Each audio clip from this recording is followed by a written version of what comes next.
ஒரு ஊருக்கு ஒரு இளைஞன் புதிதாக வருகிறான். அவனை ஊரில் இருக்க எந்த மக்களுக்கும் அடையாளம் தெரியல.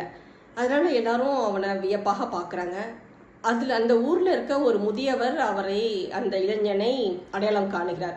நீ இன்னார் மகன் தானே, இன்னார் பெயரன் தானே, உன் பெயர் இதுதானே என்று அடையாளம் கண்டு அவனை ஊர் மக்களுக்கு அறிமுகமும் செய்து வைக்கிறார்.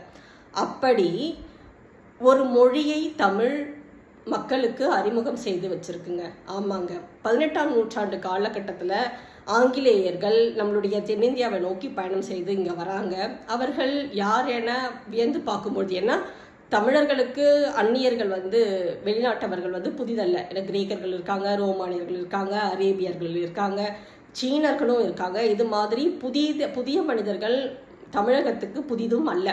ஆனால் இவர்கள் யார் என அடையாளம் காண்பது என்பது ஒரு சிறப்பு இல்லையா? அப்படி அந்த வகையில் இவர்களை தமிழர்கள் அடையாளம் காண்றாங்க. எப்படி காண்றாங்க அப்படின்னா, இவர்கள் ஜெர்மானிய பூர்வக்குடி மக்கள். இவர்கள் ஆங்கிள்ஸ் என்று அழைக்கப்படுகின்ற பழங்குடி இனத்தவர்கள். இந்த பழங்குடி இனத்தவர்கள் ஆங்கிலேயர்கள் என்று நம்ம அழைப்போம் அப்படின்னு சொல்லிட்டு அந்த மக்களுக்கு அவர்களுடைய பூர்வீக பெயரிலிருந்தே, பூர்வீக இனப்பெயரிலிருந்தே அந்த மொழிக்கு அந்த மனிதனை அடையாளப்படுத்தியது தமிழ் என்பது சிறப்பில்லையா?